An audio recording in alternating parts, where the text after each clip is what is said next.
All right, year 12s. This question here is an example. It's example 7 on page 571, 15C. All right, and this is around finding a sample size, so finding n when given a probability already. So let's read the question, and you understand there's a bit of a difference here with these types of questions, and they are complex. So let's have a look. The probability of winning a prize in a game of chance is 0.48, right? 0.48. So it's like a 50-50 chance, almost. And the question is this. Now, there are two parts, but in this video, I'm only going to do part A, and in the next video, I'll do part B. What is the least number of games that you must play, or that must be played, to ensure that the probability of winning at least once is not 0.48, but is more than 0.95, right?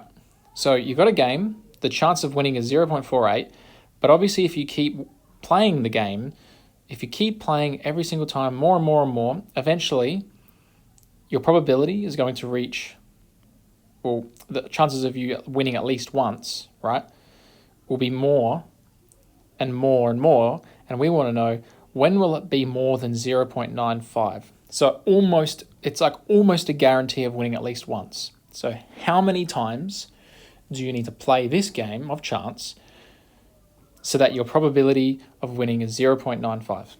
Okay, so let's first of all write a couple of things that we know, right? The first thing we're going to do is we're going to recognize that our random binomial variable is the number of winning games, because that's what we're trying to find. The number of games we would need to win. So our random variable is the number of winning games. All right. So our variable, it's binomial. I'm just going to write another little statement here. It's going to look a little bit different, but this is just how I'm going to set it out.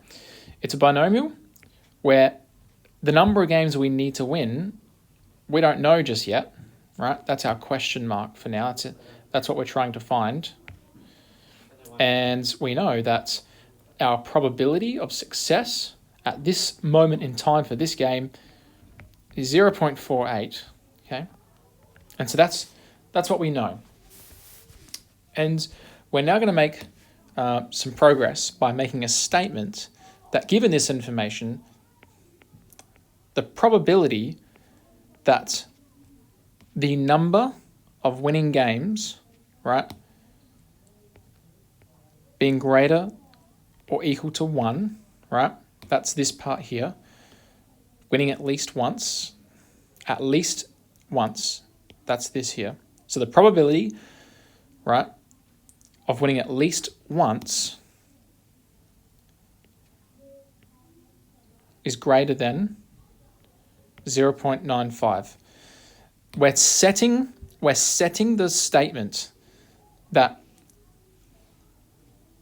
if you win at least once and the probability of winning at least once is 0.95, then with this statement, how many games, that's n, right? How many games must you have to play so that you win at least once and your probability is 0.95. So we set these two pieces of information together as what we call not an equation, because this is not an equation, this is an inequality. Okay, and we did some of this in year 11 as well. In fact, I'll write in another color so we don't get lost. Did I do green before? Yeah. Inequality. Okay, so I'll read it again. The probability, right, of winning at least one game needs to be greater than 0.95. Okay, that's what we've got here. More than 0.95 relates to this. Winning at least once relates to this. Okay. All right, so now we've got that statement set up. We're really going to use that statement quite a bit. I'm going to make I'm going to make a really large jump to a statement here, and I'm going to leave a gap, and I'll explain how I made this leap. All right. This statement right here can be the same as writing this. Watch this. 1 minus the probability that x, or our variable, is equal to 0 is greater than 0.95. What happened here? What is all this about? Well, think about it like this. The probability that our number of winning games is greater than or equal to 1, right? Well, what numbers are there that are equal to and greater than 1? Well, there's the probability that x equals 1, right? There's the probability that x equals 2. Let's fix that one up. There's the probability. Oh, I didn't use the correct notation there. There's the probability that x equals 2. There's the probability that x equals 3. There's the probability that x equals 4. And we keep going and going and going until we know that when we add all of these probabilities up, until we then work out that our probability will be equal to 0.95. The number of these, right, is how many we're trying to find, right? How many times do we need to play this game? Is it once? Is it twice? Is it 3 times? Is it 4 times? Do we need to play 4 times? How many times do we need to play until our probability becomes this? So instead of having to, like do this manually like this, trying to work out how many times we'll need to win to get to 0.95, we can flip it around. We can flip this statement around and say, well, okay, instead of starting at 1 and then going up from 1 to 2 to 3 to 4, why don't we just say then, well, what about the probability of just 1 minus the probability of x being 0? And that's kind of like going backwards, right? And we're just finding out what happens if you play 0 times and then you take away 1 from that. And that'll give you all of this. Because this plus the probability that x equals 0, that'll be 1. Right? So we're taking 1, which is the total probability of from 0 all the way to whatever the number of games we need, right, to make this 0.95. That's 1. So we do 1, take away 0 games, and that's the equivalence. Now, why did we do this? Why did we do that? Have a think about why I made this statement and why aren't we going with this statement? Well, the reason why we did that is because now we have a concrete number here rather than an inequality. With a concrete number, we have something a little bit better to work with, okay? We have a concrete number, and you'll see why that's going to be important in the next line of working. So let's go ahead and do it. So 1 minus, okay, so from here, this part here, we can use our distribution formula that we've always been using. So hopefully you're familiar with this as I'm talking about it. So here we go, 1 minus, ready? N, choose x, but in our case, x is 0, see? So let's quickly write that off to the side. So here, for this formula, n equals, well, we don't know yet. X equals 0. What else do we know? Probability? Yep, probability equals 0.48. I believe that's all we need to know so far. So let's keep going. All right. So let's fill in the statement. So n choose 0.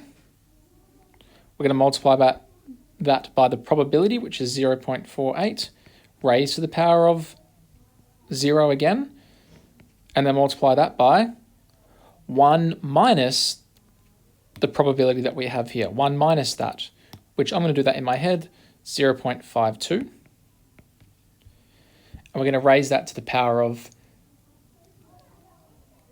well, what will we raise that to the power of? It'll be n minus 0, right? It's n minus 0 there. But n minus 0 is just n. So we just put n there. Okay, let's keep going. 1 minus, now what is n choose 0? N choose 0. You're saying basically from a number of games where we have to play, because that's what n is, the number of games we have to play, from n number of items, choosing 0 of those items. How many opportunities are there? Well, n choose 0, any number choose 0. The rule is anything choose 0 is just 1. And the reason why is because there's only one subset of nothing, right? There is only one subset, and we call it the empty set. It's just nothing, so it's 1. So 1 minus 1 times anything to the power of 0 is 1. And now we've got times 0.52 to the power of n. I'm going to go ahead and make a new page. I need a little bit more working out space. So let's copy this. Paste. Put that there. All right. Next, we'd probably simplify some of this stuff. Hey, so 1 times 1 is just 1. So now we have 1 minus that. So 1 minus 0.52 to the power of n. And we need to finish off this inequality because previously we had that it was larger than 0.95. So we should have carried that through, and we will, right here. So this needs to be larger than 0.95. Okay, so remember, what are we trying to do? We're trying to find out the number of games you would need to win, right? Oh, sorry, the number of games you would need to play so that your probability of winning is greater than 0.95. So we just need to isolate n. That's our whole job now. We need to isolate n, find n, make n the subject of this inequality. Okay, so from here, I think the easiest strategy would to be to remove this 1 and add it over here. So this is positive 1 at the moment. Notice the negative sign is for this number. It's just positive 1. So when it comes over here, it'll become negative 1. So here we go. Negative 0.52 to the power of n is greater than. Now, we're going to have 0.95 take away 1, which should land us at negative 0.05. Happy for you to confirm that with a calculator, but I'm fairly certain that's right. Okay, so now we keep going. There's a bit of a trick here. We have negative signs. I want to get rid of these, okay? I don't like these here. So what I'm going to go ahead and do is multiply both sides by negative 1, right? Because a negative times a negative, right? That'll make a positive, right? And it happens to the same side. It happens to the other side as well. So timesing by both, ready? I'm going to put a little bracket here. Multiplying both sides by negative 1. Another point to notice that when you multiply by negative 1, your inequality reverses. It goes from greater than to less than. So multiplying, even or dividing, if you're dividing as well by negative 1, reverses the inequality. All right, so something to consider. So let's do that. Multiplying both sides by negative 1, you'll get 0.52 to the power of n is now less than 0.05. So the inequality has reversed, and there are now no positives, no negatives there. Okay, let's keep going. We have a couple of different strategies here. We could use a calculator to work this out. We can just put that in a calculator. But I want to go back to our log laws. Let's use a strategy using log laws. All right, so we'll just come over here. Using log laws. Okay, from here, we can express this as log base e. This is just one of our rules. Now, I don't have the exact page number, but we can I can find it for you and let you know what page it's on. But using this rule here, right, log base e of 0.52 to the power of n being less than log base e of 0.05. So what happened there? What's the difference between this and this? Well, to be honest, not a whole lot. We just put log e on both sides. But that's going to allow us now to use this rule where we can bring n down in front, right? And you'll see that in a moment. Watch this. N log base e of 0.52 is less than log base e of 0.05, right? Just another rule from log laws. And now, what do we do here? Fairly straightforward from here. We now divide. Notice how we're multiplying by log base e of 0.52. When we take it over to the other side of the inequality, we then divide by log e 0.52. Okay. Now it turns out when you put this into a calculator, this will be a negative number.